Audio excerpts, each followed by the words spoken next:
On est bon. Bonjour à tous, Bonjour. je suis Thibaut d'Angel Et moi, Anna.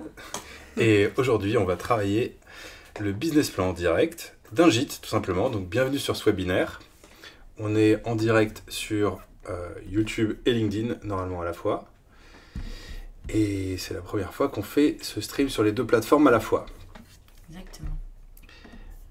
Alors, sans plus attendre, hop, on va commencer par présenter en fait pourquoi ce webinaire ou cette masterclass sur comment faire un business plan de gîte. Et il y a quelque chose qui est très intéressant, c'est que c'est la première fois que vous allez avoir des experts en business plan et une plateforme comme Angel, où on va s'attaquer à un projet réel.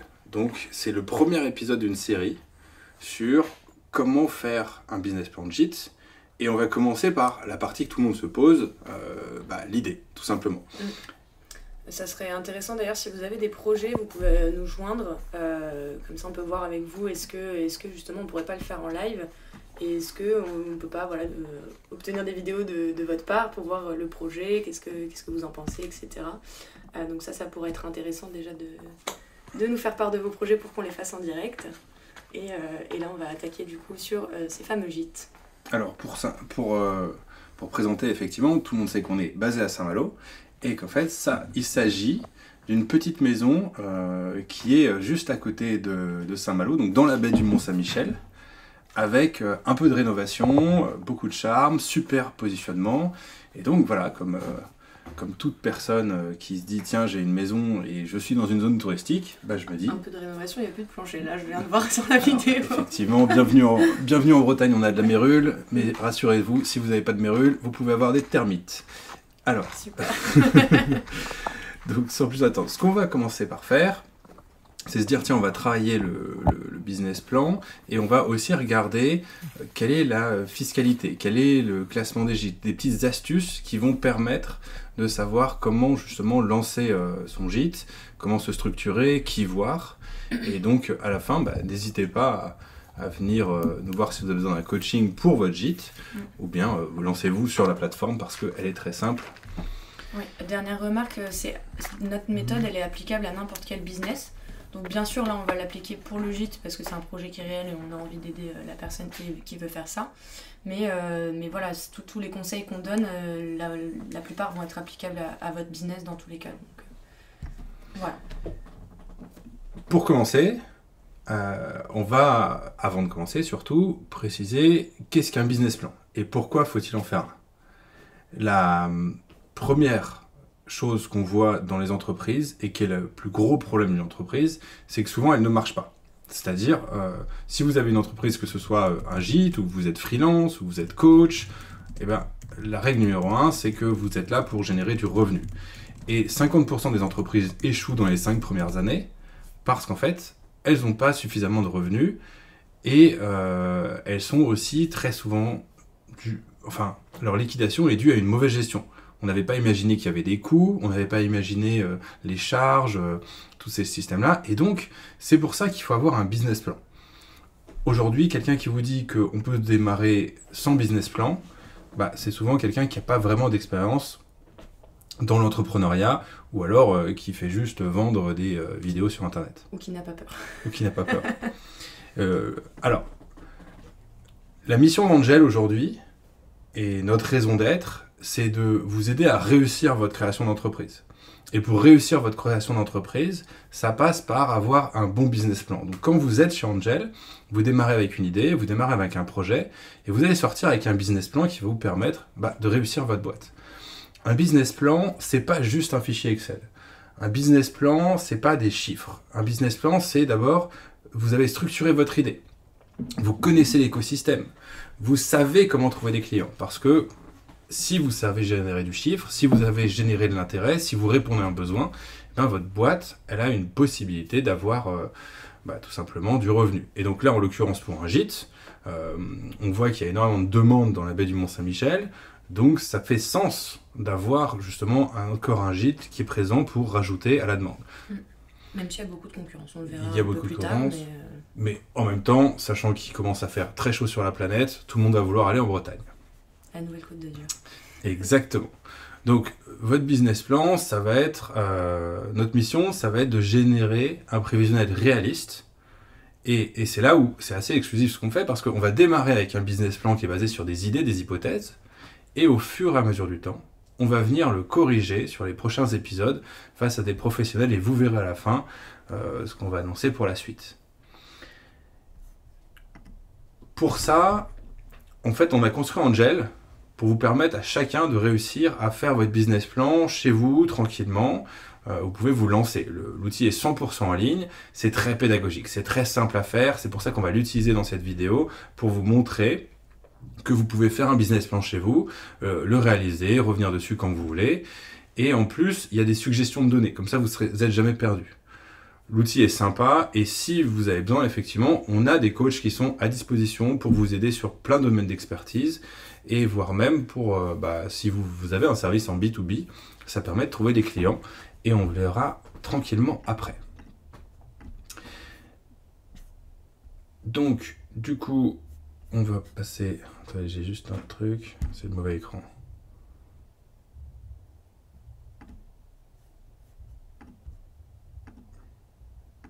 C'est bon. C'est bon.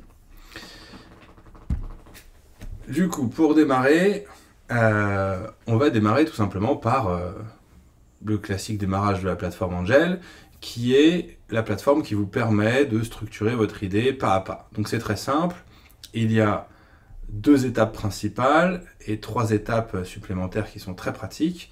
La première, c'est le plan qui va dire comment est-ce que vous trouvez des clients et vous structurez votre idée. Et la deuxième, c'est quelles sont vos prévisions financières qui sont basées sur ce plan. Ensuite, vous pouvez partager à un mentor ou à un partenaire votre plan PDF ou à votre banquier. Ou directement un accès sur la plateforme d'ailleurs. Exactement. Et le plan d'action pour savoir qu'est-ce que vous faites, comment vous organisez, vous pouvez ajouter vos actions. Et enfin, la partie préférée d'Anna. La RSE. La RSE, c'est tout ce qui touche au social et à l'écologie. Donc là, c'est vraiment si vous voulez partir dans une démarche qui s'inscrit dans ces 2 domaines-là dès le départ.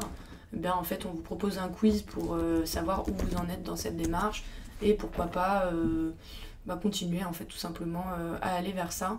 Je te laisse, est-ce que tu peux cliquer sur êtes-vous prêt, comme ça on lance le quiz. Voilà, ça va ouvrir un quiz en fait et à la fin vous aurez le résultat après avoir répondu à une trentaine de questions et comme ça vous avez un petit score pour vous indiquer où vous en êtes. Parfait. Donc sans plus attendre, on va démarrer par comment est-ce qu'on fait finalement un business plan pour un gîte. Les 5 points principaux du démarrage de votre idée, c'est que vous allez dire qu'est-ce que je vais faire comme projet. Vous allez sélectionner dans la partie immobilier et location saisonnière. Ça vous permet d'avoir des suggestions précises. Vous dites où vous allez l'installer. Donc là, j'ai choisi Vieux-Vielle, le village de France, où il y a le plus de gîtes par rapport au nombre d'habitants. Et ouais, c'était dans Ouest France. Et ensuite, là, vous allez voir pourquoi vous voulez faire votre business plan. Alors, très souvent, on veut faire un business plan pour un crédit à la banque, pour quelqu'un d'autre. Mais il ne faut pas oublier que le business plan, on le fait aussi pour soi-même, pour pouvoir mesurer son évolution. Et ça, c'est l'intérêt d'un business plan, c'est que vous allez mettre par écrit des objectifs qui vont vous permettre d'évaluer votre succès avec le temps. Donc, en l'occurrence, le premier objectif, c'est quand voulez-vous vous lancer. Moi, j'ai mis un classique, je voudrais lancer en janvier 2024 les travaux, le crédit, etc. pour pouvoir avoir les premiers revenus à partir de mai. Donc ça, c'est mettez-vous votre date de lancement comme étant votre premier objectif à atteindre pour savoir si vous arrivez à lancer une société. Attends, parce que janvier, mais on loue pas en janvier, nous. Oui, mais c'est la date d'immatriculation. Enfin, ouais. La date de lancement pour les travaux, parce que les travaux, voilà, faut compter le temps des travaux. C'est vrai. Ensuite, la partie présentation. Dans la partie présentation, pour bien faire une présentation, il faut regarder les 5 points essentiels qui doivent caractériser une présentation d'entreprise. La première, c'est juste une ligne d'introduction qui dit ce que vous faites. Donc, Angel, c'est une plateforme pour faire un business plan gratuitement et facilement. Mon gîte, je suis propriétaire d'une maison de 35 mètres carrés, je veux la rénover pour la transformer en gîte saisonnier. Voilà, quand on commence par une phrase très simple, on sait déjà se présenter à toutes les personnes qu'on va voir. La deuxième chose, c'est dire quelle est l'opportunité de votre entreprise. Donc en l'occurrence, moi j'ai une maison dans une zone très touristique en Bretagne, c'est donc une opportunité de revenu. On pourrait pousser plus loin en disant que ça pourrait être une opportunité également de défiscalisation, en disant que je vais créer du déficit foncier et des choses comme ça.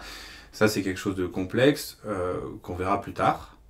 Mais voilà, mettez immédiatement ce point qui permet de dire quelle est l'opportunité du business, quelle est la demande du marché que vous avez vue dès le début. Ensuite, une petite phrase pour vous présenter vous, votre parcours, votre motivation, mais juste vraiment dans le caractère introductif, parce que vous aurez plus tard l'occasion de raconter plus sur vous, vos expertises et votre légitimité pour faire cette entreprise ou bien ce gîte. Mais là, en l'occurrence, c'est juste que moi, j'ai déjà rénové des maisons, j'ai déjà fait des travaux, je suis entrepreneur depuis 15 ans, donc je connais bien le business. Et je me dis, je veux me lancer dans l'immobilier saisonnier. Une phrase aussi qu'il faut ajouter, ou plutôt une partie qu'il faut ajouter, c'est votre structure juridique. Alors l'intérêt de la structure juridique affichée dès la présentation du business plan, ça permet à votre interlocuteur, qui est généralement le banquier, de savoir que vous êtes prêt et que vous comprenez la manière dont vous allez articuler votre société. C'est une touche de crédibilité en plus dans votre présentation en fait. Exactement. C'est vraiment le principe de j'ai peut-être déjà rencontré mon expert comptable avec qui j'ai vu ma situation personnelle, ma situation professionnelle et qui m'a dit fais ça en fonction des associés qui sont présents. Et ça donc c'est une petite touche qui est intéressante. Et donc si vous l'avez déjà fait, vous pouvez d'ailleurs marquer que vous avez déjà choisi la forme, vous mettez votre sirène ici et ça permet de montrer encore une fois à tous les interlocuteurs à qui vous allez envoyer ce business plan, qui peut être la banque, Pôle emploi, peut-être même les assurances, vos partenaires financiers, que vous êtes prêt à vous lancer. Et le quatrième point que j'ai oublié avant ça, c'est l'état d'avancement de votre projet. Le business plan, c'est un outil sur lequel vous devez revenir régulièrement parce que c'est un peu la carte d'identité de votre boîte. Donc en l'occurrence, c'est pas figé, hein. Voilà. C'est pas un document qui sert une fois, qui est édité une fois et qui bouge pas, c'est plutôt quelque chose qu'on va venir retravailler où on va rajouter des infos. Là, typiquement, l'état d'avancement, nous, ici, on mettrait qu'il est à 0, puisqu'on n'a pas commencé les travaux. Mais en janvier, vous pourrez revenir en disant, bah voilà, j'ai commencé les travaux, donc ça peut être intéressant si vous avez... alors dans le cadre de gîte, peut-être pas, mais des investisseurs ou des choses comme ça qui veulent revenir une fois que le business est lancé. Donc voilà, à vous de revenir travailler surtout la présentation du projet. Et puis vous le verrez, peut-être le budget à ajuster un petit peu plus tard, voire carrément la stratégie, si jamais. Du coup, bon, la carte de visite. Voilà, là vous arrivez avec votre carte de visite, donc ça vous permet de vous motiver à voir qu'est-ce que vous allez être. Alors bon, là sur un gîte, on a rarement des cartes de visite. Mais c'est vrai que si vous êtes entrepreneur, vous lancez en artisan, bâtiment, coaching, c'est la carte de visite que vous pouvez récupérer. Et ensuite, on arrive dans la partie la plus importante pour les sociétés. C'est vous, le porteur de projet. C'est la deuxième étape de rédaction qui est la plus importante parce que autant la première partie, présentation, vous permettait de voir quelle était votre idée, autant celle-ci, c'est, on va dire, une présentation de vous, de votre expérience et des points clés qui vont faire que vous êtes légitime pour la réussite de votre entreprise. Ouais, cette partie-là, c'est un peu un miroir en fait. Elle vous permet de vous regarder en face et de vous dire, bon, en étant honnête avec moi-même, est-ce que je suis prête à être chef d'entreprise ? Est-ce que j'ai les compétences ? Et est-ce que c'est le bon moment pour le faire, quoi. C'est ça. Tu vas rentrer un peu plus en détail. Et savoir avec qui s'entourer. Par exemple, là on va prendre le cas, moi j'ai de l'expérience en tant que chef d'entreprise, je sais gérer une entreprise, il y a le côté administratif qui est très lourd, il y a des choses à comprendre, mais j'ai pas vraiment de compétences sur la fiscalité d'un gîte. Est-ce que je dois mettre en SCI, en indivision, est-ce que j'utilise LMP, LMNP, donc tout ça j'ai commencé à regarder, et dans notre prochain épisode on va faire challenger ça par un vrai comptable, parce que quand vous démarrez avec une idée, c'est hyper important de se démarrer avec des partenaires qui peuvent être complémentaires. C'est comme l'expérience dans le secteur. Dans la rénovation, j'ai de l'expérience pour dire, tiens, j'ai déjà eu affaire à des chauffagistes, j'ai déjà eu affaire à des plaquistes, des électriciens. J'ai un carnet d'adresses pour ça. Je sais tirer quelques lignes électriques, mais c'est pas moi qui vais le faire. Donc c'est pour ça qu'il faut montrer que vous savez agir dans des points clés. De même, dans le secteur du gîte et de l'hôtellerie, ce qui est important, c'est le service client. Et donc ça, il faut montrer que vous avez aussi cette expérience-là. Enfin, la situation familiale, qui est le troisième point, c'est quelle est votre situation aussi personnelle. Si vous avez suffisamment de financement pour aller faire un apport, si vous avez le temps de vous en occuper, si vous êtes... Voilà, si avec votre femme vous êtes dit ok, ou votre conjoint vous êtes dit ok, on va lancer ça, c'est qui est là pour vous soutenir dans votre projet, parce que ça prend du temps, ça prend de l'énergie. Être chef d'entreprise, c'est finir très souvent tous les soirs à 10h du soir, minuit quand ça va pas, parce qu'il y a des dossiers à terminer. Et là-dessus, il faut que vous soyez entouré et que vous ayez le soutien de vos proches. Ouais. Vous êtes la moyenne des gens que vous fréquentez. On passe à la suite ? Ouais, l'offre. C'est toi. C'est moi. Alors, l'offre, en fait, c'est une partie de la plateforme qui va vous permettre de détailler ce que vous allez proposer à la vente. Alors, en l'occurrence, donc, c'est la location d'un gîte. On va proposer, du coup, le produit ou service. Donc, vous renseignez. Donc, par exemple, là, on a déjà renseigné avec Thibaut juste avant le live pour permettre un peu plus de rapidité sur notre live. Donc là, c'est la location du gîte à soit 100 € la nuit, soit 750 € la semaine. Donc c'est le type de produit, il ne faut pas oublier donc, le prix moyen comme on l'a indiqué. Et puis là, c'est un service, mais dans le cadre d'un produit, n'oubliez pas votre coût de fabrication ou coût d'achat du produit, qui est important à mentionner. Puis ça vous permet de déjà un peu travailler la partie budget en amont d'y arriver sur la plateforme. Surtout sur cette partie-là, essayez de vous concentrer sur l'essentiel. Ne rentrez pas dans les caractéristiques trop détaillées ou trop techniques. En fait, il faut que le lecteur il comprenne, peu importe à qui vous adressez, il faut qu'il comprenne ce que vous allez vendre tout simplement. Donc voilà, là 3 lits, on a 2 chambres à part, une salle de bain, il y a un accès à un jardin, c'est sécurisé, etc. Vous pouvez rentrer dans ces détails-là. Mais rien ne sert de mettre la marque du matelas que vous avez acheté ou des choses très techniques comme des accréditations, des choses comme ça. Et puis surtout, vous pouvez mettre le nombre de nuitées que vous pensez faire. Alors on a un taux d'occupation qui est à peu près à 80% l'été. Donc on va être aux alentours de 25 nuits par mois. Et ça, alors Anna, elle est visionnaire, mais parce qu'elle a déjà fait son étude de marché. Bien sûr. Mais normalement, vous le saurez après. Si je me permets de rajouter, il y a un truc qu'on va faire, c'est on va parler de classement. Quand vous êtes en classement, là, on va parler que le gîte, ça va être un gîte classé, parce que c'est bien pour vos clients, entre guillemets, et pour la fiscalité du gîte. En l'occurrence, les critères de classement... c'est alors je vais l'afficher. C'est vous avez un système qui permet de savoir si votre gîte va être en 1 étoile, 2 étoiles, 3 étoiles, 4 étoiles, 5 étoiles. Ça permet de garantir à votre client, qui est celui qui loue le gîte, un certain niveau de standing.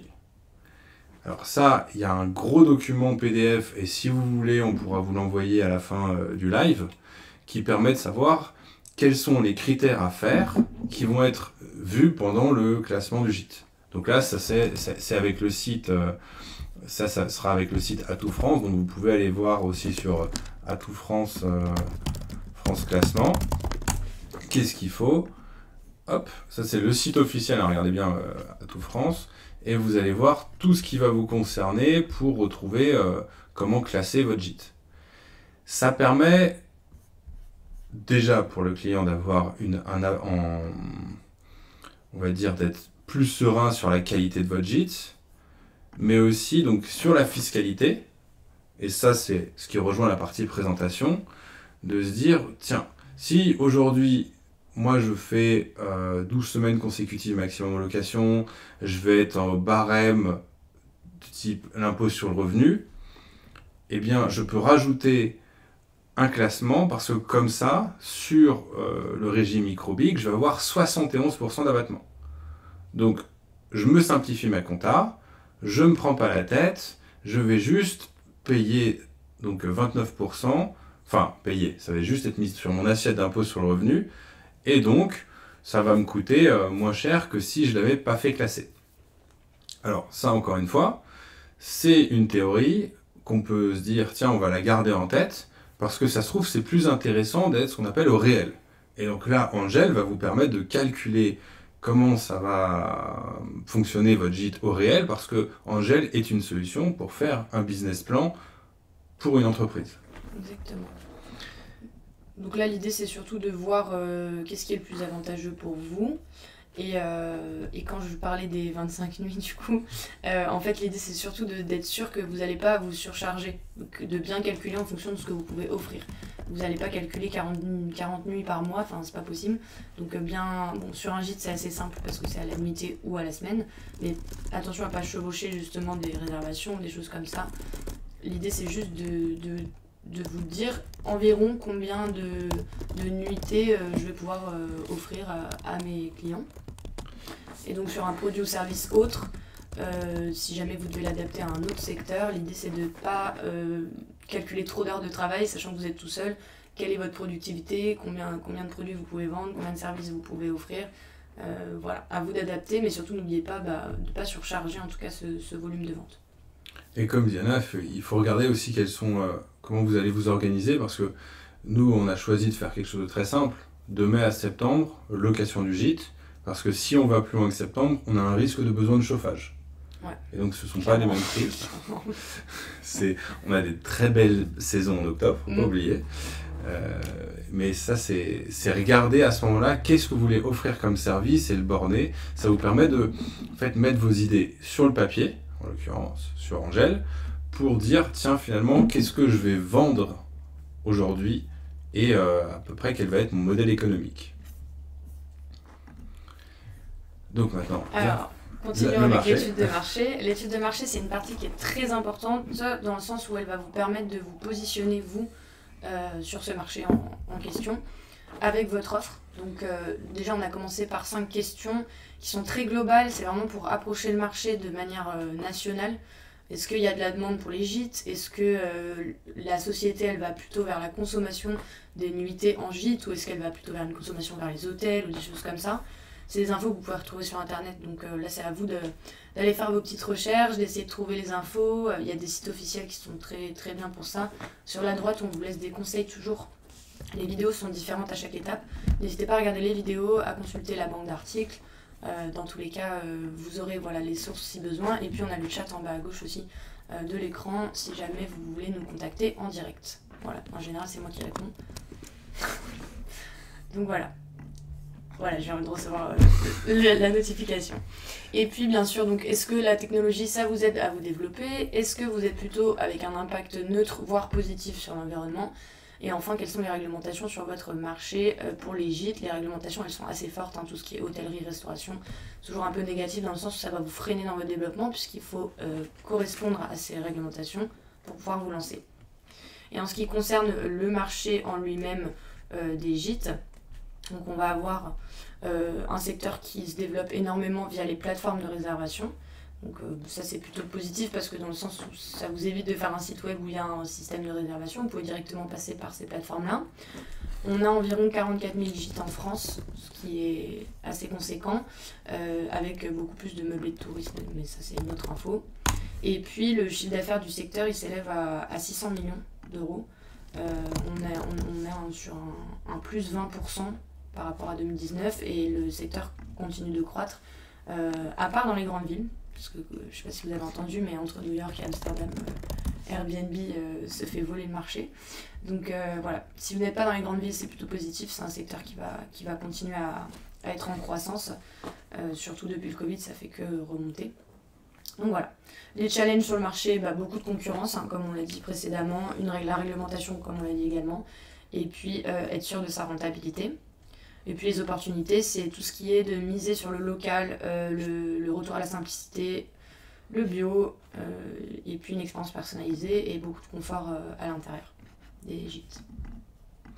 La première manière de faire une étude de marché déjà, c'est d'aller regarder sur les plateformes. Et ça, c'est une grande chance quand vous êtes sur le marché du gîte, sur l'étude du business plan du gîte, c'est que vous regardez combien il y a de gîtes dans le secteur.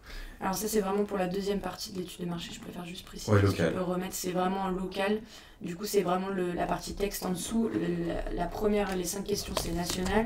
Et une fois que vous attaquez cette partie en local, hop, vous pourrez venir la détailler juste ici. C'est un peu comme si vous voulez ouvrir un restaurant, connaissez la tendance du marché national sur le sushi par exemple, et ensuite prenez une chaise et allez vous asseoir dans la rue pour découvrir la tendance du marché. Exactement. C'est ce qui marche pas un mal. entonnoir, quoi. Et donc la tendance du marché à Vieux-Viel, est-ce qu'elle est bonne? Normalement ça va. Hein. Faut imaginer qu'il y a 500 logements qui sont disponibles à Vieux-Viel, donc à partir de septembre. Et une petite astuce, alors il y a des sites, j'ai essayé d'aller voir RDNA, je crois que vous pouvez créer un compte gratuit. Il y a des sites qui analysent justement la donnée, vous pouvez en trouver pas mal. Si vous allez voir ensuite à partir de, on va dire, le mois de juillet qui est toujours très demandé, et que vous regardez l'année prochaine, vous allez voir combien il y a de logements. Et si vous êtes en train de réfléchir à un gîte et que vous avez un peu de temps devant vous, vous pouvez voir combien de logements vont disparaître entre guillemets du marché au fur et à mesure du temps. Donc, par exemple, j'ai regardé au mois d'août, cette année, au mois de juillet et août, il y avait seulement 45 logements disponibles. Donc ça veut dire que 4... Il y en a 530 qui étaient déjà loués. Quoi. Exactement. Donc ça, vous pouvez déjà vous faire votre propre idée sur les outils et n'hésitez pas à les discuter avec d'autres personnes qui ont des gîtes. Hein. C'est comme ça que vous étudiez le marché. Ouais, vous pouvez très bien aller dans une autre région pour éviter d'aller voir vos concurrents directs ou juste aller un peu plus loin en Bretagne, dans une zone qui ne sera pas impactée par votre installation. Les personnes qui font ça, en général, elles sont assez ouvertes pour vous donner des astuces, des conseils pour vous lancer. N'ayez pas peur de demander. Quoi. Du coup, une fois qu'on a on a étudié un peu son marché, ce qu'il faut voir, c'est quels sont les partenaires que vous allez aller voir. Alors, sur les partenaires, là, on peut commencer par les partenaires, les distributeurs. Donc, les distributeurs, vous allez choisir, par exemple, Airbnb, on va l'appeler comme ça. Vous allez pouvoir dire, tiens, j'ai mis distributeur, mais c'est plateforme de réservation, en fait. Ouais. Alors, il y en a beaucoup. Comment faire vos choix? Surtout n'évitez pas Airbnb et Booking parce que c'est les plus grosses plateformes, celles qui ramènent le plus de demandes, enfin c'est là où il y a le plus de demandes. Vous aurez aussi des options un peu moins chères telles que Abritel ou TripAdvisor ou des plateformes moins connues, ouais, carrément. Et puis après vous avez des plateformes spécialisées, donc si vous êtes en zone où il y a du ski par exemple, il y a des plateformes qui sont spécialisées dans les gîtes à la montagne. Et puis enfin, si vous voulez des accréditations, on va avoir Clé Vacances, qui sont assez reconnus en France, c'est un gage de qualité. Ou alors les gîtes de France, carrément, qui vous donnent aussi une plaque à mettre devant le gîte. Donc voilà, à vous de voir où est-ce que vous voulez aller. Déjà commencer avec les plateformes où il y a le plus de demandes pour vous permettre de bien démarrer. Et après voir s'il y a quelque chose qui est plus intéressant pour vous sur les autres plateformes. Alors, petite astuce de la part de la commu Angel, là, je vois sur un chat, il y a Booking est bien plus apprécié de la part des loueurs que Airbnb, parce qu'apparemment, leurs utilisateurs étant plus des utilisateurs qui venaient les utiliser comme hôtel, il y a beaucoup moins de problèmes en termes de dégradation, etc. etc. Après, voilà, ça c'est ce qu'on a eu comme feedback et qu'on donne comme astuce à la communauté Angel. Si vous voulez avoir d'autres informations, vous pouvez nous demander après. Et si vous voulez comprendre l'intérêt d'avoir ces partenaires, c'est parce que vous aurez maintenant la possibilité de voir combien vont coûter les choses. Donc en l'occurrence, si vous avez déjà une assurance, vous dites tiens, j'ai déjà mon assurance. Sinon, nous, on peut vous mettre en relation directement avec les assurances. Ouais, on va avoir deux options. Soit vous souhaitez qu'on vous rappelle directement. Soit vous préférez juste être contacté par le partenaire en question. Donc là, c'est deux options à vous choisir. Et soit on apporte notre partie conseil à nous, soit directement en contact s'il y a un de nos partenaires qui correspond à vos demandes. Voilà, donc là vous allez choisir, donc ça c'est l'essentiel, si vous voulez un expert comptable. C'est déjà rempli, c'est vraiment quasiment incontournable dans n'importe quel marché au final. Et petite info, si vous êtes par exemple, vous dites moi je suis artisan, je cherche un artisan plaquiste, enfin ou vous êtes artisan plaquiste et vous voulez trouver des clients, et grâce à Angel, c'est possible vu que nous on a une marketplace qui permet que vous ayez en fait trouvé des leads, donc c'est le fonctionnement, d'ailleurs c'est notre modèle économique, Angel est gratuit, parce que les entrepreneurs qui veulent se lancer font un business plan gratuitement, et ceux qui veulent être mis en relation avec des futurs entrepreneurs qui se lancent, ceux de la communauté Angel, vous pouvez les retrouver dans la marketplace Angel. Donc ça, n'hésitez pas à prendre contact avec nous, soit par le chat, soit sur notre email, Facebook, Twitter, on est partout. Pour l'instant, c'est que sur invitation parce qu'on filtre. C'est vrai que c'est mon Twitter perso. Mais pour l'instant, on va rester sur LinkedIn et sur le chat. C'est ce qui notre modèle économique va vous permettre de trouver des clients. Donc si vous êtes coach par exemple, si vous êtes freelance et que vous cherchez des clients, nous on a des clients qui cherchent du coaching, des freelances, des services, enfin tous ceux qui lancent. On a 1200 personnes qui utilisent Angel pour lancer leur entreprise et faire leur business plan. Donc là-dessus, n'hésitez pas, argent de la communauté, c'est à ça que ça sert. On continue. On est toujours donc dans une sous-partie de la partie marché, pour vous donner une idée, même au niveau de l'étude des partenaires. Je veux bien que tu reviennes. Pardon. Hop, je voulais copier-coller leur nom. Donc l'étude marché, c'était vraiment général puis local pour apporter au moins une idée de comment se passe le marché chez vous. Les partenaires, c'est en local qui vous accompagne, puisque vous implantez en local si c'est un gîte. Et là, on va aller regarder la concurrence. Au niveau de la concurrence, on est entre, donc j'avais vu entre 70 et 130 € la nuit. Donc ça déjà, ça vous donne une idée. Et ensuite, allez voir combien à peu près de concurrents vous avez sur votre marché. Donc nous, on a vu 574. Vous pouvez élargir, là c'est vraiment à Vieux-Viel, mais voir combien de kilomètres autour il y a des concurrents. Et voir quelle est l'offre disponible, être sûr que vous n'avez pas trop de concurrents. Et puis si c'est le cas, trouver un axe de différenciation, c'est-à-dire un service en plus à proposer qui n'est pas forcément proposé par vos concurrents. Ça peut être un avantage financier, c'est plein de choses que vous pouvez mettre en place qui vont vous permettre d'avoir plus de clients que vos concurrents. Et c'est à ça que ça sert. Donc je veux bien que tu renseignes par exemple autre gîte Vieux-Viel. Autre gîte, on va dire 3 pièces. 3 pièces, ouais. Ah. Et là, on va dire qu'on est à peu près aligné sur les tarifs. Si jamais vous offrez un gîte qui est très luxueux, où vous êtes en 5 étoiles alors que tous vos concurrents sont en 2 étoiles par exemple, vous allez forcément être plus cher, donc vous pouvez mettre plus cher, mais à vous de justifier après quand vous avez vos rendez-vous à la banque, etc. Pourquoi vous êtes plus cher, c'est juste une différenciation au niveau de l'offre, quoi. C'est vrai. C'est bien d'être plus cher, mais il faut voir si ça répond à un besoin du marché. Voilà, il faut être sûr que c'est justifié en fait. Vous ne pouvez pas mettre des prix trop hauts non plus sans justification, ça risque de freiner votre lancement ou votre développement. Puis après, il y a les hôtels. Ouais, il y a tous les autres types d'hébergement qui là, alors les hôtels c'est forcément plus cher, donc on va être sur du moins cher nous. Moins cher que les hôtels. On va avoir tout ce qui est camping, les autres Airbnb, les locations meublées. Ah, mais c'est le même prix que le camping de... Ouais, c'est à peu près pareil. On est un peu moins cher. Ouais. Voilà, donc à vous de renseigner toutes les catégories. Donc ça, c'est à vous de faire les recherches, bien sûr, et de regarder camping. Voilà. Commence à faire chaud. Alors, la chose qui est assez importante, c'est que nous, là, on met un peu des éléments génériques parce qu'on le fait en direct avec vous. Mais ce qu'il faut faire, c'est que vous ciblez vraiment le nom du camping, le nom du gîte. Sachez que si vous allez vous demander un financement à la banque, le banquier, qui est quelqu'un qui est local, connaît très bien ces éléments-là. Donc si vous arrivez en disant j'ai regardé, je suis moins cher que le camping à Pontorson, je suis plus cher je suis moins cher que cet hôtel, je suis plus cher que ce gîte, ça permet à votre interlocuteur de savoir que vous comprenez le marché et que vous l'avez étudié. Et d'ailleurs, la deuxième chose à étudier, ce sont les personas.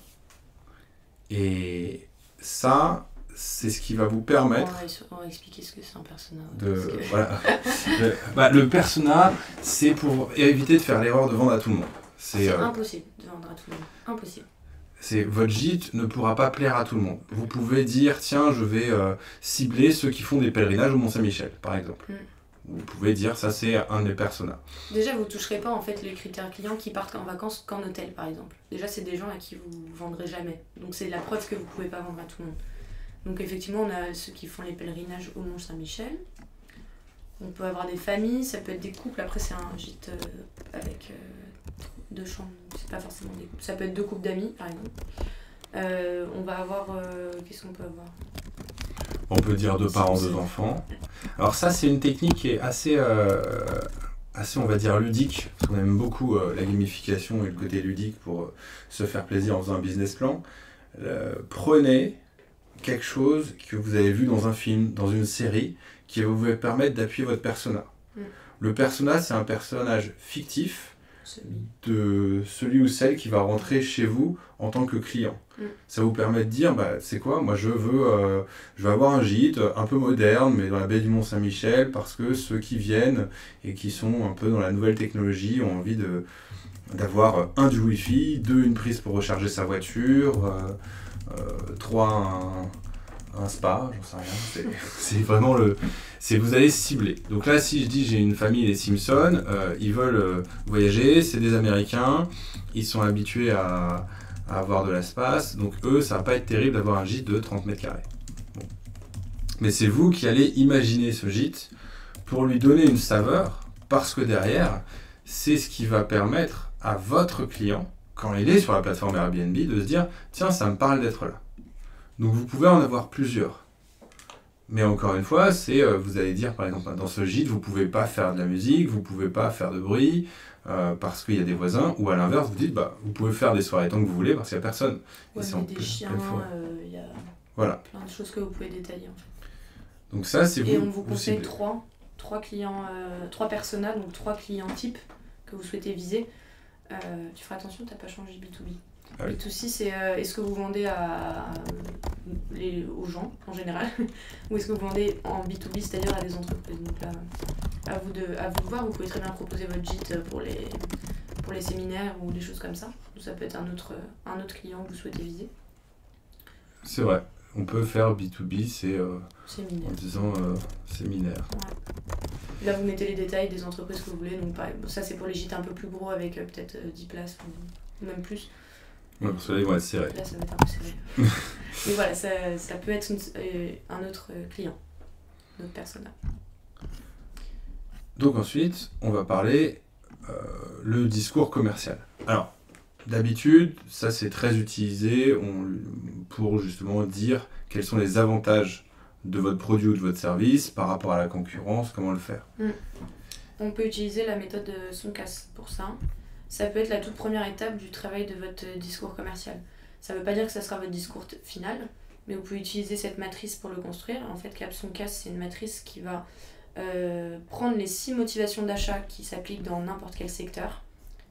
C'est la partie Soncas, donc voilà, sécurité, orgueil, nouveauté, confort, etc. Et on va venir couper ça avec le CAP, c'est-à-dire les caractéristiques de votre offre, l'avantage pour le client et une preuve que c'est un avantage, que cette caractéristique existe bien. Sur un gîte, par exemple, si on prend sécurité, je veux bien que tu descendes juste pour la matrice. Elle est où, la matrice ? Voilà, sécurité, j'aime être rassuré dans mon achat, voilà, juste là. La caractéristique pour la sécurité, il y a un détecteur de fumée, par exemple.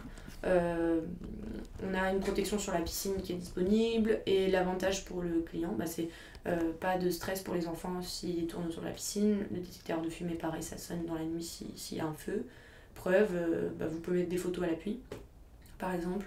L'orgueil, c'est vraiment tout ce qui est petit coin de paradis, expérience personnalisée. Nouveauté, vous venez de vous lancer, donc voilà. Après, ça peut être plus tard dans les années, ça peut être je viens d'installer un spa ou justement un spa, etc., etc. En fait, vous pouvez détailler sur chaque motivation d'achat des caractéristiques qui vous permettent à la fin de construire un texte qui sera votre discours commercial, qui sera présent sur votre site, sur vos offres, et qui est donc juste ici. C'est ça. Alors, vous pouvez rajouter des images aussi dans Gel en copiant-collant des images directement. Le classement du gîte permet à votre interlocuteur de savoir la qualité qu'il doit attendre. Et ça, c'est sûr que sur les hôtels, ça marche très bien. Sur les gîtes, ça va se mettre à très bien marcher. Donc, c'est vraiment... quand vous allez dans un gîte ou sur un Airbnb, vous voyez toujours qu'il y a 3 jeux, par exemple, de société qui sont présents dans le salon. Si vous êtes posé la question, c'est parce que c'est une obligation des gîtes classés. Donc ça, vous avez toujours un jeu de cartes, un jeu d'échecs et probablement un set famille. Un set famille.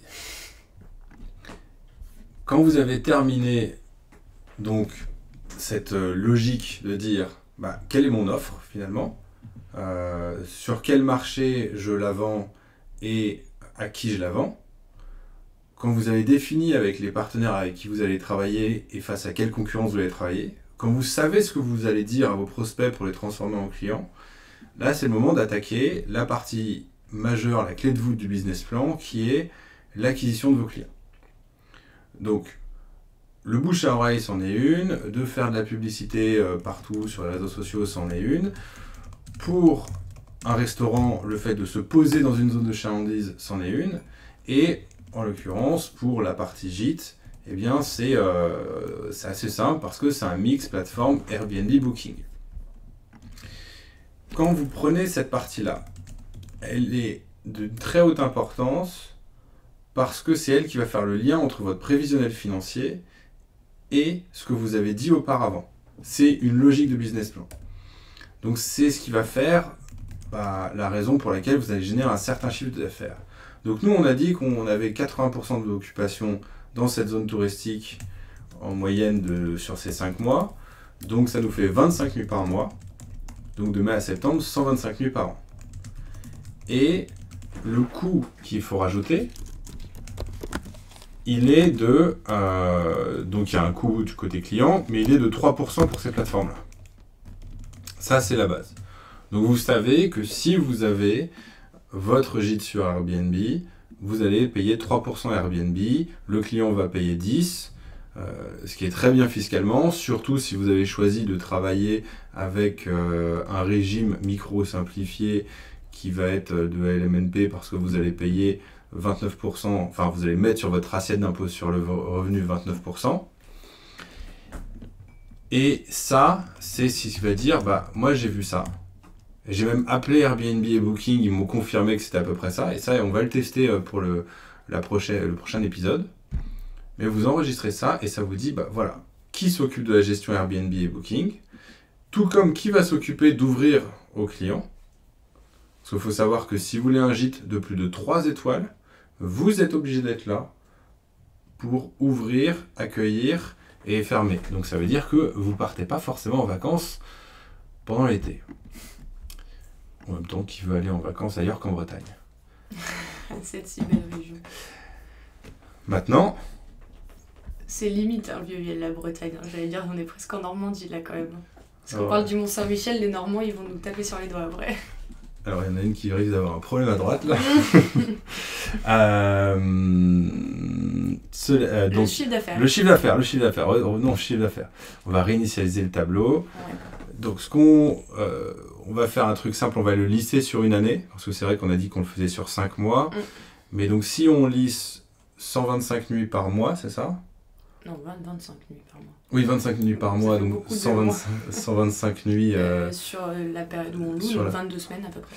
Et donc c'est 100 € par personne ? Par nuit, ouais. Par nuit.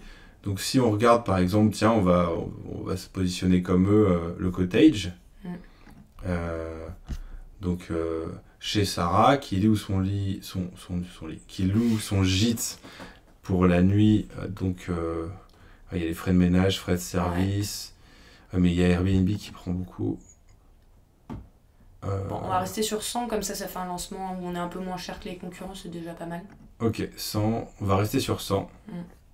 Et donc si on fait sur 100, bah, ça fait 12 500. Donc si on fait en moyenne 100 sur 5 mois, alors soit vous pouvez faire janvier, parce que le fonctionnement, ouais, ça va être ça. On va faire 100 et on en vend 25 par mois. Ouais.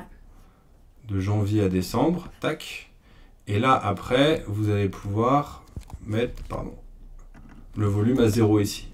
Vous allez gérer comme ça votre saisonnalité ici. Ouais. En disant, vous vous lancez, vous attirez le chaland. Non, mais on laisse. On laisse en mai. Et on repart en octobre. Et on repart en octobre. Et vous pouvez faire ça sur les 5 années, du coup, pour avoir un chiffre d'affaires qui est cohérent avec votre offre. Là, vous voyez le bénéfice et chiffre d'affaires de l'année 1, ils sont en train de descendre, ce qui est normal. Hop. Et donc, on arrive à un total à peu près de 15 000 €, ouais. C'était à peu près ça. Et donc, on va faire 15 000 € sur ce gîte. Voilà. Savoir qu'en général, un gîte à louer, c'est plus une activité complémentaire qu'une activité professionnelle. Je préfère quand même le mentionner. Il y a beaucoup de personnes qui ont des gîtes qui travaillent à côté. Ou si vous êtes en couple et que vous lancez à deux, la deuxième personne en général travaille aussi à côté. Donc voilà, à vous de bien sûr faire comme vous le souhaitez. De toute façon, la règle pour passer en meublé professionnel, vous devez avoir plus de 23 000 € de revenus de gîte, et que vos revenus de gîte soient supérieurs à vos revenus annexes. Donc en l'occurrence, c'est pour obtenir le statut LMP plutôt que LMNP. Donc là, vous gérez cette saisonnalité comme ça. Et je crois que pour la dernière année, tiens, je vais aller plus vite. Je vais juste fermer en décembre. En novembre, novembre et décembre. Et c'est là aussi où vous pouvez gérer l'augmentation des prix. Par exemple, en décembre, on dit, tiens, je vais passer à 120. Là, j'ai installé un chauffage, donc je peux ouvrir pendant l'hiver. Ça vaut plus cher, il y a l'inflation. Donc à partir de 2028, je vais augmenter le tarif de la nuit à 20%, voire plus. En fait, vous pouvez tout moduler. C'est ça qui est assez cool sur la plateforme. Le coût d'achat, on n'en a pas mis parce que c'est le service dont on parle actuellement. Toutes les charges, on va les voir dans les parties d'après. Donc voilà. Alors, pour les frais de lancement et les travaux, on va faire un petit aparté pour les travaux. En se disant, tiens, comment est-ce qu'on estime son montant des travaux?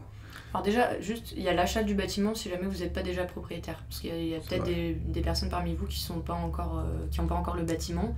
Bien mentionner l'achat du bâtiment lui-même déjà dans vos investissements, si jamais vous n'avez pas le bâtiment chez vous. Ça, c'est vrai, vous le rajoutez ici, donc si c'est acheté là. Si vous faites des travaux, comment ça fonctionne? Déjà, il faut savoir la surface au mètre carré pour une première estimation.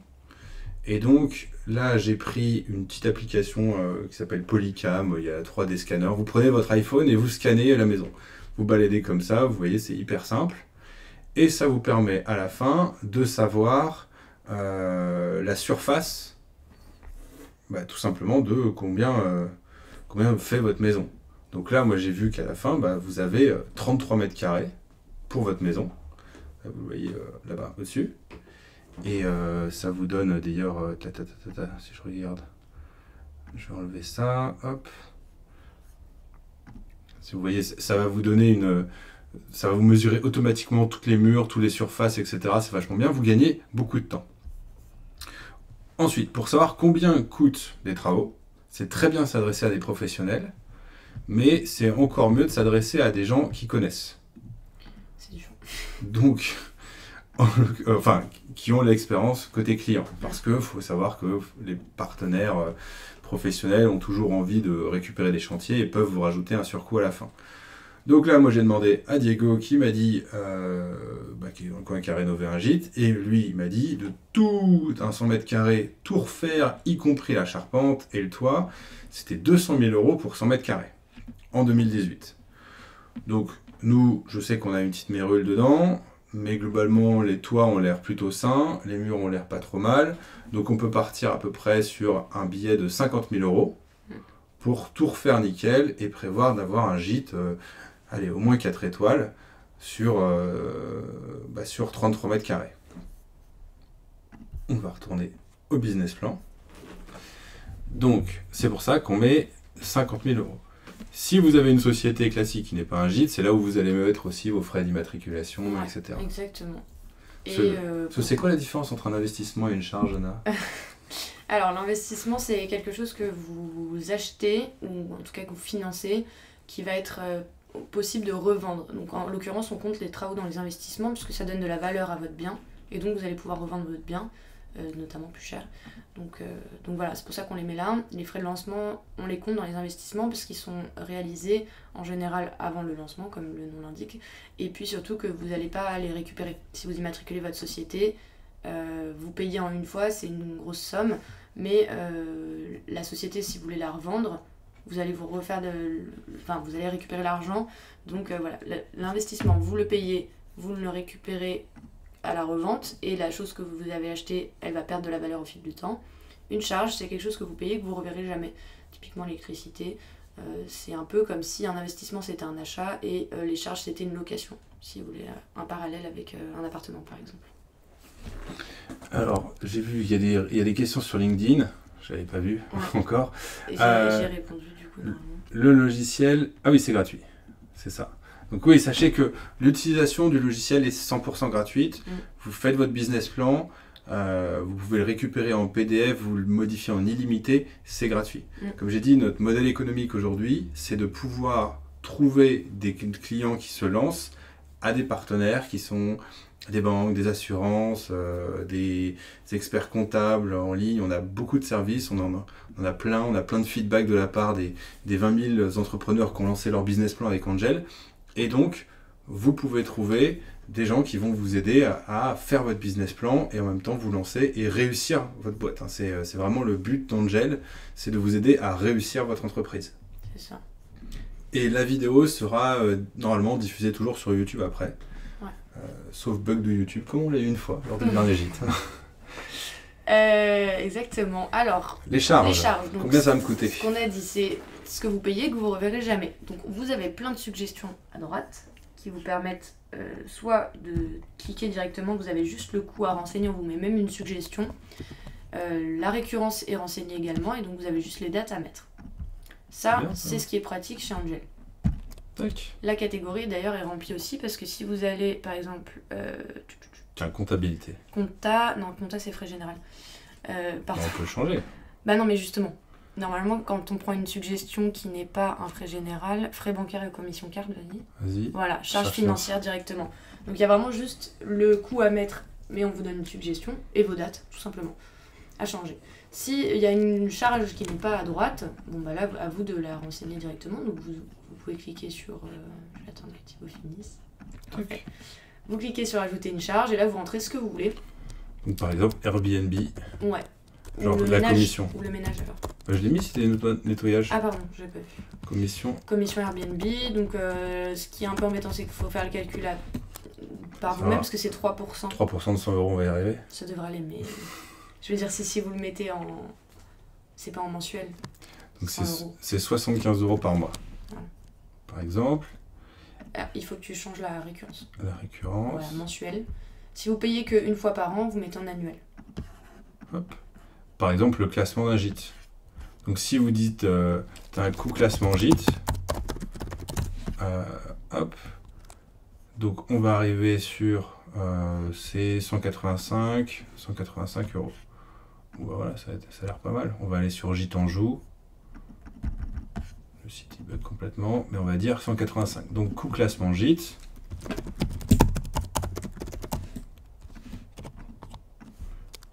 Et donc là on va mettre... En annuel du coup. En annuel. Voilà. Vous mettez toujours le mois, enfin les dates du mois, premier mois au dernier mois, ça c'est pas un souci, mais du coup ça vous fera payer qu'une fois par an, en janvier, les 185 euros. Alors si vous... là je sais qu'on a parlé d'impôts sur le revenu, etc. pour les gîtes, si ça vous concerne, ne mettez pas les impôts là-dedans. Angel, cette version d'Angel est faite pour travailler comme une société, c'est-à-dire au réel. Ouais. Les charges vont être déduites du chiffre d'affaires et ensuite ça va vous donner la partie financière qui va vous donner ce qui va rester avant les impôts. Ouais, c'est l'imposable quoi. Exactement. Donc vous rajoutez toutes les charges. Ce qui est très important, c'est de ne pas sous-estimer les charges. Donc si par exemple, vous avez une personne qui va venir... Alors le nettoyage, j'ai vu que tu avais mis 15 €, reviens. 15 € par mois? Bah typiquement ça c'est pas bon, parce que c'est 35 € par heure. On a 2 heures en moyenne par semaine d'utilisation. Mais c'est moi qui fais le nettoyage. Ah ouais. Ok. J'espère que c'est propre.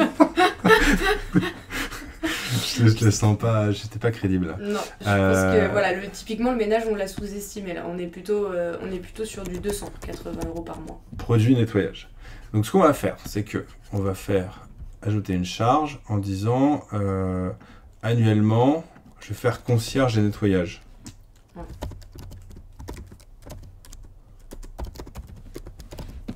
Qui va être, on a dit que 280 € par mois. Par mois, ouais. Bah mais ça au pire tu le mets en... Donc ça fait 1000 quoi, 1000 par an. Ah c'est intéressant. Donc au final c'est pas 15 € par mois, vous voyez, c'est assez rapide de louper des charges, enfin de les sous-estimer en tout cas. Ok, voilà, donc... on a des petites réparations qui peuvent arriver dans les gîtes, tout ce qui est, j'ai cassé une tasse, j'ai le rideau qui est tombé, choses comme ça, là on va être autour de... Prévoyez au moins 50 € par mois de casse, enfin de petites réparations. Les frais des plateformes on a mis. Alors j'ai mis 120 € d'eau et d'électricité. Ouais, ça paraît cohérent pour un truc. Faut savoir que si des gens viennent chez vous et rechargent leur voiture, ça vous coûte. Ouais. Et ouais, c'est peut-être un peu cher 120 quand même. Non. Moi c'est... Ouais. Ouais. Pas rentable un gîte en fait. Que tu disais les... Il y a quoi comme... Les petites réparations? Peut-être ça que tu voulais mettre? Les menus réparation. Bah on va pas mettre menu, entretien. Merci Jérôme qui dit que notre outil de création BP est plus didactique que celui de la BPI. Bah merci, et on les aime beaucoup merci. Les BPI. Entretien et réparation. Alors ce qui est très important, c'est que la BPI a un rôle qui est vraiment différent d'Angel. Angel, vous allez faire votre business plan, vous allez comprendre, vous pouvez trouver un coach qui va vous débloquer et vous allez aller rapidement. La BPI va vous permettre vraiment de vous orienter vers les aides régionales, locales, toutes les associations. Et c'est un gros acteur de l'écosystème entrepreneurial. Donc nous, on les connaît très très bien. Ouais. On est complémentaires. On n'a pas les mêmes offres, justement. C'est exactement comme si vous avez... dans les partenaires, si vous avez besoin, vous êtes artisan, vous allez créer maçonnerie, BTP, vous allez à la Chambre des métiers, vous allez à la CCI, il y a énormément d'acteurs qui sont d'État. C'est vrai que leurs outils, ils sont moins sexy que les nôtres parce que nous, c'est notre job de faire des outils sexy, hein, c'est sûr. Et on s'appuie sur une super équipe et la communauté qui nous donne des avis. Mais n'oubliez pas que dans les financements, il y a des aides de l'État qui sont possibles. Y compris donc la BPI pour les startups, la région Bretagne va vous aider sur beaucoup de choses et vous allez voir c'est très utile. Donc toutes les régions d'ailleurs, Occitanie, Île-de-France, il y a des aides dans chaque région, à vous de vous renseigner en fonction de là où vous vous implantez quoi. Donc on disait sur les entretiens réparations. On est à peu près à 50 € par mois. 50 € par mois. Ouais. Ok. Pour être cohérent. Parfait.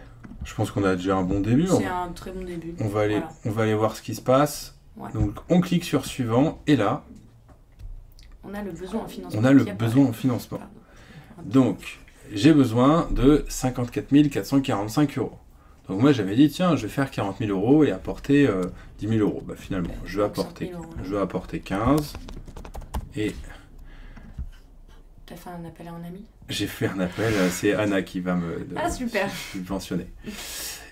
Et donc, vous arrivez ensuite au fameux dashboard. C'est rentable un gîte alors. Qui va vous dire la rentabilité du gîte. On est rentable au bout de combien de temps? Au bout de 5 mois. Après les travaux quoi. Après les travaux. Donc ça, vous voyez les premières dépenses du début des travaux. Et ensuite, ça monte. La vue tableau... Oui, parce que si vous faites dans le financement, vous devez rajouter le montant du crédit. Hein, on a un remboursement. Donc, vous allez voir le chiffre d'affaires. Si on part de 2500 € de chiffre d'affaires... Vous voyez ensuite toutes les charges qui sont présentes. Donc on a mis, il y a 260 € de charges. Et Anna, si tu veux, je te laisse expliquer toute la partie financière que tu adores. Tu peux pas le faire. Alors, donc on voit le chiffre d'affaires qui démarre au mois 5. C'est parce que, comme on l'a dit, on fait les travaux avant et on ouvre les locations en mai. Vous avez donc le coût des produits. Donc, sur un service, il est à 0, c'est normal. Si vous vendez des rouges à lèvres, par exemple, c'est combien vous achetez le rouge à lèvres ou la matière première, ça apparaîtra dans le coût des produits. La marge brute, c'est la différence entre le chiffre d'affaires et le coût des produits, donc ici, pas d'impact. Les charges, c'est tout ce que vous avez renseigné dans la partie charges qui était juste au-dessus. La valeur ajoutée, c'est la différence entre le chiffre d'affaires et les charges, pardon. Et en fait, ce sont des indicateurs que les comptables utilisent en fait, pour connaître la santé de votre entreprise. Ils pourront vous faire des suggestions, baisser vos salaires, augmenter l'annuité, des choses comme ça. Les charges financières, c'est tout ce que... En général, c'est les charges de la banque. Remboursement crédit, bon bah, son nom l'indique... Voilà, c'est le pourcentage que vous reversez par mois à la banque. Et enfin, après, nous, on a choisi de rajouter les investissements et les financements pour avoir vraiment une entrée-sortie du compte en banque. Même si, comptablement parlant, c'est pas forcément dans ce tableau-là. Nous, on voulait que vous ayez un solde qui est réel. Je veux bien que tu reviennes juste pour qu'ils voient. Voilà, solde précédent, solde réel. Solde réel, c'est par mois, ce qui vous restera sur le compte en banque. Et solde précédent, c'est le mois d'avant, tout simplement. Et donc, on voit que ça diminue au fur et à mesure. C'est ça, exactement. Et donc, à la fin, ce fichier, vous le transférez à la banque en cliquant sur télécharger le PDF. Donc on l'ouvre et il apparaît ici. Donc, vous avez l'intégralité de ce qui a été écrit qui sort dans le PDF. Donc vous pouvez rajouter les jolies photos. Ça c'est le dedans, oui. N'oubliez pas que vous pouvez revenir le modifier quand vous voulez. Ça c'est important. Faites-le évoluer. Ensuite, tout va être là, de l'étude de marché à vos partenaires, les catégories de clients, comment vous allez vendre, voilà la matrice son casse et la partie budget. Si vous avez besoin de la partie Excel pour travailler sur les chiffres parce que vous aimez travailler sur les chiffres ou parce qu'on vous le demande pour travailler sur un truc un peu plus complet. Vas-y. Il va pas l'ouvrir. Ah si, c'est une mauvaise fenêtre. Vas-y, viens là toi. Pourquoi tu me compliques la vie ? Hop, voilà. Vous avez le tableau de financement avec le plan de financement, les BFR, les fonds propres, les subventions, les emprunts, tout apparaît là. Le compte de résultat avec, comme on a vu, le chiffre d'affaires. De prévisionnel. Et vous retrouvez ce que j'expliquais que les comptables aiment bien, c'est les soldes intermédiaires de gestion, donc la marge, la valeur ajoutée, l'excédent brut, le résultat, etc. Voilà, il y a un tableau qui est fait exprès. Et de la capacité d'autofinancement. C'est ça. Et ça, c'est ce que nous, on préfère. C'est la trésorerie, c'est les entrées et les sorties. Comme ça, vous savez ce qu'il y a sur le compte en banque. En l'occurrence, vous voyez que vous êtes en négatif jusqu'en mai, après c'est bon. Et vous pouvez rajouter tout ce qui est TVA s'il y en a une, et puis surtout en fonction du pourcentage. Et si vous... Alors là, en l'occurrence, les encours clients et les encours fournisseurs, il n'y en aura pas sur les gîtes, puisque vos clients vous payent même à l'avance, et il n'y a pas de fournisseur. Donc, vous le payez tous les mois. Et d'ailleurs, il n'y a pas de TVA non plus sur un gîte. Bah voilà. Sauf si vous proposez des repas, peut-être. Oui, si on vend en plus, ça c'est un produit complémentaire. Voilà, s'il y a des services complémentaires, peut-être que vous aurez de la TVA, mais en l'occurrence sur l'annuité, non. Et c'est là donc, voilà, donc c'est rentable de faire un gîte, il faut regarder par rapport au temps que vous allez passer dessus. Et ça c'est... Alors n'oubliez pas des petits tips, surtout répondez rapidement aux demandes des clients, ça peut vous faire perdre des ventes inutilement.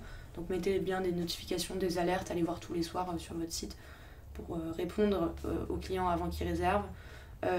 Proposez les services complémentaires parce que c'est vraiment ce qui fera la différence par rapport à vos concurrents. Et prenez en compte les retours des clients. Quand ils ont fait un séjour chez vous, ça peut vous aider à vous améliorer justement. Donc voilà, pour les suggestions, je ne sais pas si tu en as d'autres, Timo. J'en ai, si, donc là j'ai demandé à quelques personnes qui ont fait des gîtes chez nous et qui ont eu leur premier retour. Faites des photos professionnelles de votre gîte. Ouais. C'est-à-dire, et même, il y en a qui m'a dit, lavez votre gîte avant. Ouais. Parce qu'il y en a qui mettent des draps qui sont pas bien repassés, etc. C'est pas bon. Misez sur la déco aussi. Enfin, c'est ce qui va faire le charme. Donc en 1, il faut que ça ait l'air professionnel dans les photos et la propreté. Personnaliser l'expérience. C'est débarquer avec un sol noir et des murs blancs, c'est bien, mais c'est pas suffisant. Les gens voulaient qu'ils reviennent. Quand vous avez des commentaires, faites une gestion proactive, répondez. Ouais. Comme ça montre qu'il y a un humain derrière. Utilisez plusieurs plateformes. C'est là où vous allez voir, il y en a qui sont plus intéressantes que d'autres. On a Guillaume qui a dit ça sur YouTube, qu'il avait un gîte et qui utilisait plusieurs plateformes en même temps. Et ça c'est vraiment bien. Mettez à jour vos listings quand vous faites des mises à jour, quand vous voulez justement updater. C'est comme votre business plan en fait. Vous allez mettre à jour votre gîte, vous allez mettre à jour votre listing pour qu'il soit représentatif de ce que vous vendez. Essayez d'être flexible parce que c'est une expérience où les gens voyagent. Il y a des gens qui vont être difficiles, mais essayez d'être flexible. Donc en 7e, vraiment la propreté de votre gîte. Ça c'est la base de la base. Je dirais pas que le pire que j'ai eu c'est d'avoir... une fois un endroit où il y avait des punaises de lit, donc on est ressorti direct.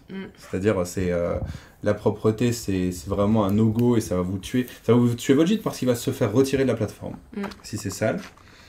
Mettez des équipements de qualité, non seulement parce que les gens vont le ressentir, mais aussi parce que si jamais vous achetez des choses qui ne sont pas très bien, vous allez retrouver avec des choses cassées. Et vous pouvez en trouver, par exemple, chez Maüs, vraiment en occasion, dans les salles de vente aux enchères. Et adapter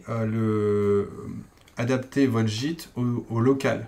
Parce que les gens qui vont venir en Bretagne veulent un gîte breton. Ouais, c'est ça. Comme ne faites pas une maison provençale au milieu de Vieux-Viel. Je sais pas, c'est juste un peu de cohérence avec la région. Parce que comme on l'a dit, il faut retourner vers le plus local. Il y a des gens qui veulent vraiment des expériences par rapport à là où ils vont en vacances. Donc n'hésitez pas à vous lâcher justement sur la déco dont je parlais. Si vous êtes en bord de mer, faites une déco complètement bord de mer. Ça collera très bien avec le thème. Ça c'est top. C'est ça. Et enfin, essayez de construire une relation avec vos clients parce que eux peuvent revenir. Là, j'ai demandé à un ami, il a un gîte dans le sud de la France et chaque année, il y a quelqu'un qui le prend pour 15 jours. Donc en fait, vous êtes sûr qu'une personne revient de manière récurrente et ça se trouve, vous pouvez passer en direct et économiser des frais de plateforme. C'est ça. Mon grand-père, ça fait 20 ans qu'il a des gîtes et chaque année, pareil, il a les mêmes personnes qui reviennent. Donc voilà, vous pouvez vite avoir des clients récurrents, habitués. Voilà, c'est même le mot. Et donc là, on a fini ce premier épisode. On va construire ce gîte à Vieux-Viel. On espère que vous avez vu un peu l'intro sur comment vous y prendre. Dans le prochain épisode, ce qu'on va faire, c'est qu'on va le challenger, comme vous allez faire avec votre gîte, avec un professionnel. Donc ça va être un professionnel de la comptabilité qui va nous aider à valider notre fiscalité. Ça va être un professionnel du bâtiment qui va nous aider à valider le montant des travaux et comment ça va fonctionner. Donc on va aller faire cette vidéo-là. Vous avez besoin de démarrer votre business plan de gîte, vous pouvez le faire dès maintenant sur Angel. N'importe quel business plan d'ailleurs. Voilà, Voilà, pas que de gîte, effectivement. Juste besoin d'une adresse mail, vous vous inscrivez et c'est en accès direct. Vous inscrivez, c'est gratuit. Si vous avez besoin d'un accompagnement, on est là, on a des places pour le coaching. Alors c'est limité, on ne peut pas en mettre à tout le monde parce qu'il n'y a que 3 personnes pour le coaching, mais au moins ça vous débloque et ça vous permet d'avoir un business plan parfait. Alors on précise, c'est le seul service qui là va être payant du coup. C'est le seul service qui est payant, bah oui, parce qu'il en faut bien un peu. Et l'achat de leads sur la marketplace, parce que si vous avez à côté un business où vous vendez à ceux qui ceux qui fabriquent des gîtes ou d'autres entrepreneurs, si vous avez des services en B2B que vous voulez vendre, il y a cette marketplace. Si vous voulez une invitation, envoyez-nous un message et on sera capable de valider votre présence sur la marketplace. Exactement. On espère que ce live vous a plu. On va vous laisser aller manger. C'est ça. Et puis on se retrouve dans nos prochains lives sur YouTube. Bonne journée à vous. Bonne journée.